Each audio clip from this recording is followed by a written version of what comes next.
Welcome to And Faith, where welcome to And Faith, rooted in Christ, walking forward. Hi, my name is Lynn. I'll be your host. Today, I would like to talk to you about our Pope, our new Pope. I took the opportunity that we have a new Pope to start these broadcast series and hope to share my view on things not to the left, not to the right, but your genuine faith. Live in this world quite noisy, but it's important that I put a voice out there that I don't think a lot of people pay attention to. Most people would rather be on extreme left or extreme right, so their voice is more vocal, more attractive, or more exotic, create more tension. I don't like to walk that way. I want to find the fine line in the middle so we can walk forward. Why is this Pope is important? Well, any Pope in history is important because they are vicar of Christ. They actually a successor of St. Peter. They're not successor of the previous Pope. Or even, let's say, Pope Leo XIV is the successor of Pope Leo XIII, which is very significant if we learn about Pope Leo XIII. When I was in high school, I remember I did a paper on him.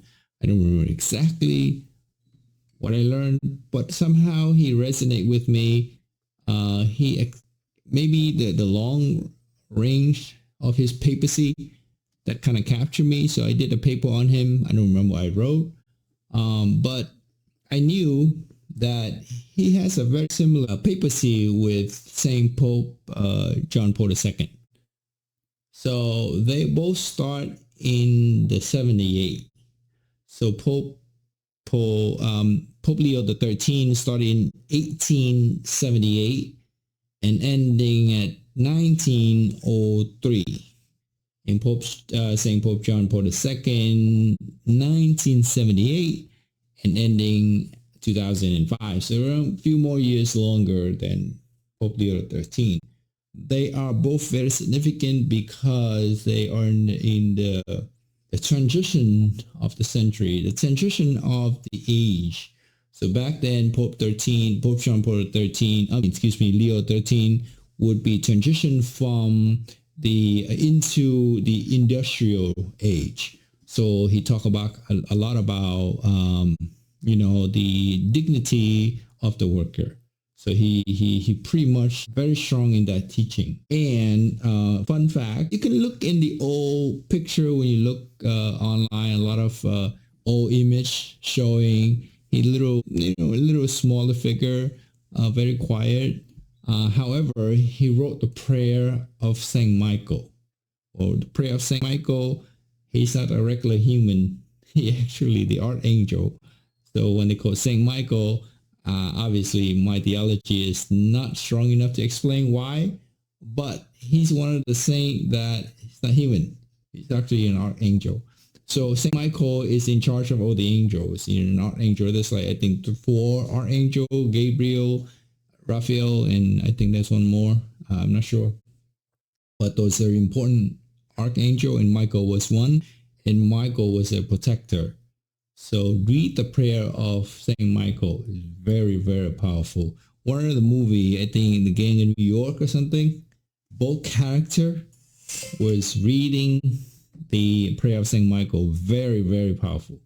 So going back to the Pope and why they're important, either side will criticize the popes for some reason.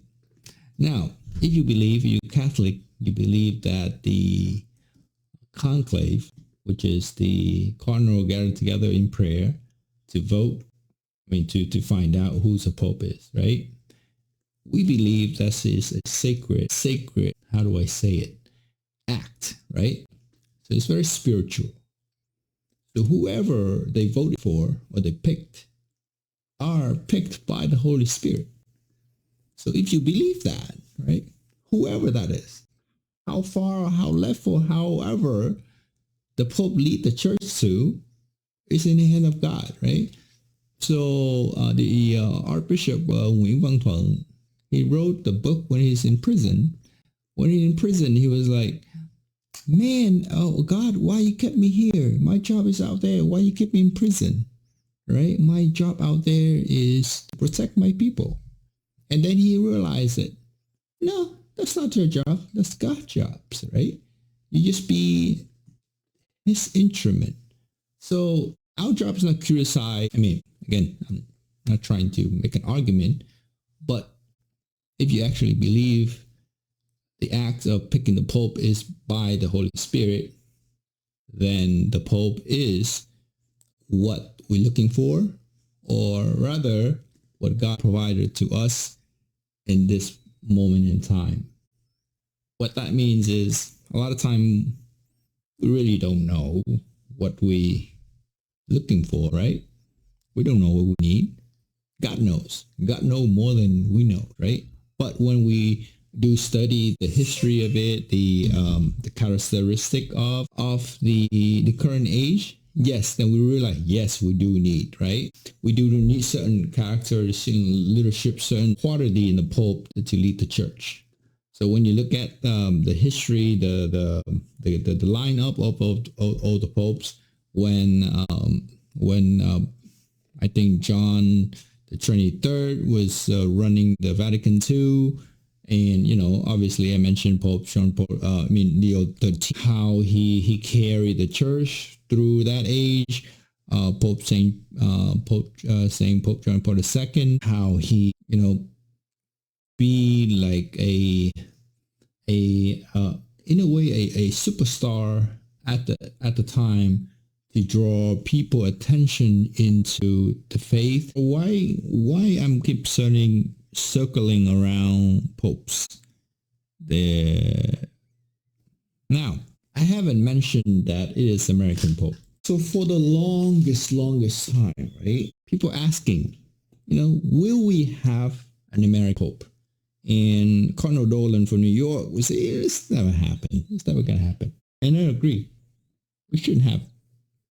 You know why? Now I'm kind of imposed my view quite strong, but I think it makes sense. Americans are dominant. Just like, you can look at the view of, communists and things like that.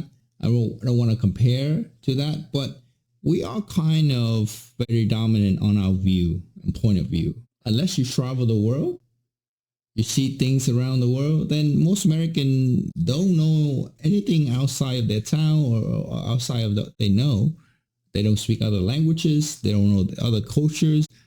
They only consider Americans the best. And when they bring that notion to other culture or other country, they impose that on other people. So by saying that, American cardinals are not to be popes. Man, I'm saying this very controversially, but now I'm using his words. Obviously, when you say it, it sounds bad, but he said it. It's not me. I would never be a pope. Cardinal Dolan. And I believe that. And I truly believe that because his point of view and his shepherd style or his pastoral ministry and experience is for the Diocese of New York. It's for the people of New York, for the people of the United States. And most cardinals from the U.S. are built and are experienced, are trained, are they are made for that, right? They're made to run, to shepherd, to pastor the American people, not the world. But Cardinal Prevost is different. He's not one of these cardinal that runs archdioceses like New York, Chicago, Los Angeles, and all big cities, right? So obviously, if we're talking about American cardinals from the diocese, most likely they cannot and they will not, and it's impossible for any of them become a considerable candidate for the papacy. But as few key point why Cardinal Robert Francis Prevost are the candidate, because he's not only a missionary priest, which is like come back to it. He's an Augustinian, right? So Augustinians is a ancient order. So they like Dominican, they like the Jesuits, which is Pope Francis was from. So these, when you belong to these orders, they tend to send you everywhere around the world. They make you experience different culture, different things. They tend to send you study different stuff. Okay, so don't be surprised, especially on the Jesuit side. 90% of them have PhD for priests, at least a master of some kind, of some sort. But most Jesuit priests have at least one PhD and like 3 masters, right? Obviously, they have master in divinity. All priests has to have master in divinity. Now, going back to Pope Leo XIV, why he is who he is today, and why we needed him today is because of that. Now, he has 2 terms of the superior, international superior for the Augustinians. What that means is, I didn't do my homework. I'm not sure where the mother house is. Mostly in Rome. Most of the big order, they have their headquarters in Rome. I'm not sure where the Augustine is, but I bet that he lives around the world. He would go visit each province around the world. He would stay there. He would spend time with them, learn the differences. So just to run the Augustine alone, in a way, give him a lot of credential to understand the church in the global sense of things, right? So most of English speaking, especially U.S. Faith, obviously only narrow down to the point of view in the church practicing in the U.S. That's all they can see. That's all they can experience. Nothing wrong with that. But that's not the only way, right? So you look at the Roman Catholic, there's patriarch. So they dress different. Everybody in red, but they in black, or they wear different vestment. Why? They are Eastern Orthodox, but still under the Pope authority, right? So they say prayer different. They say mass different. They still use very orthodox, very traditional way of prayer, saying mass, still saying Latin, and actually some branches have priests that get married, right? So I'm not going to that, but yeah. So what I'm saying is there's no one way of doing anything, right? Obviously, there's truth to things. The way the church run is not only under tradition. It's not only under the church teaching. It's not only under scripture. It's a combiner of the 3. And it's almost like check and balances if we want to think about it, right? The judiciary for the court, right? For the justice, and then the Congress and the president, right? Kind of the same way how the U.S. government works, and the Catholic Church, the Catholic faith, the church itself, in a way governed by that. So there's certain rule and certain law is dictated by the universal church, and there's certain practices and tradition are dictated by the local bishop. So it's funny sometimes, like my parents from Vietnam came over and they were like, I don't do this in Vietnam. And I was like, we do it here, So, and vice versa, right? I don't do that here. And they said, we do that in Vietnam. So it's no the right way or the wrong way. It's just a little different. Each of us express our faith different, practice our faith different. Oh, yes, it is a time that we needed Pope Leo XIV. And yes, in a way, very surprising that it was American Pope, but he's not a typical American Pope. And the cardinal was like, he's the least American cardinal that we have. It's true. Even though he's born in Chicago, even though he speaks very fluent English, which I'm going to get to in a minute before even I get into the missionary, but it become, the papacy becomes so human, right? Like, let's look at John Paul II. He's from Poland, right? He's from the communist regime, and obviously somehow, obviously I haven't really studied how Poland would flip over and kind of no more a communist under his papacy, but he did, right? It turned around.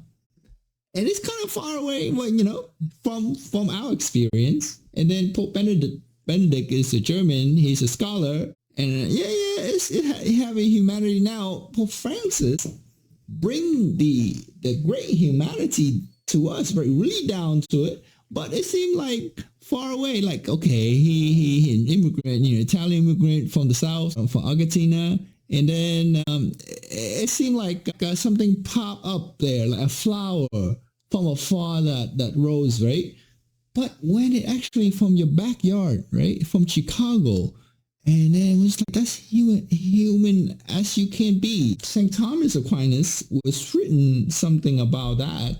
He was saying, yes, the actual act of picking the Pope is very divine, body spiritual, but the actual sense of it is very human. It's 100% human.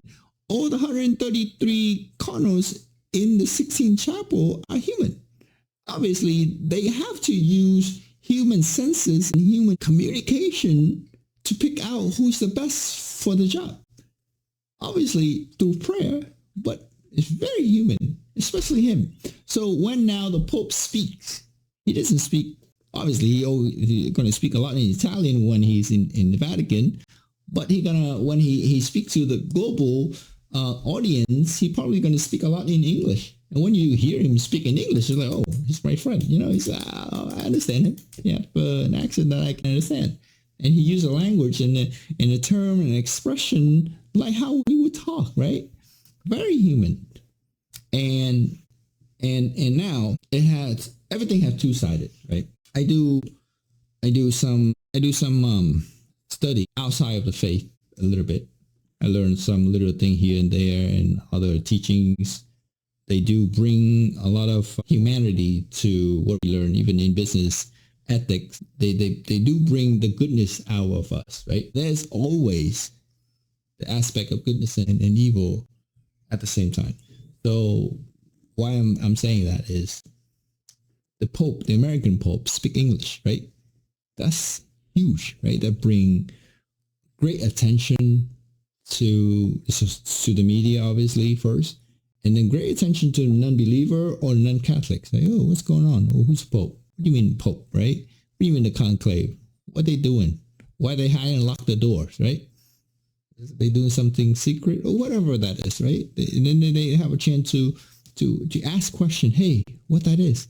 And we as Catholic, as the faithful, have a chance to answer it, and in a way of spreading the good news. And I think this is the time that we require ourselves, right, to spread the good news on however channel that you can be at work, doing a podcast like this, going to church, confirming our faith within the church activity, not going to church and showing off, right? But actually genuinely come to church and serve, right? So that's the positive side of things. Negative side of things is now, they see the Pope. They see where the Pope coming from. They're going to try to bring politics into the church, right? And they say, okay, he's American now. And it was that's one of the things, too, that most people would think that, they would never elect the American Pope is that reason, because we use politics on everything. But I don't think anyone can touch this Pope. He's not going to lean on any way, in any shape or form, on any leaders, any world leader. But they will manipulate it. They will try and loophole to correspond, or to like say, hey, Trump do that, and I think Pope do that. They will do that. They will definitely do that. So that's the negative side of the event. But we have to filter things out, right, and believe that, the positive side will come. Obviously, if you pay attention to the positive, then the negative just naturally disappear. So that's what I wanted to share on that. Now, going back to the missionary of the church, right? So initially, the U.S. is a missionary church.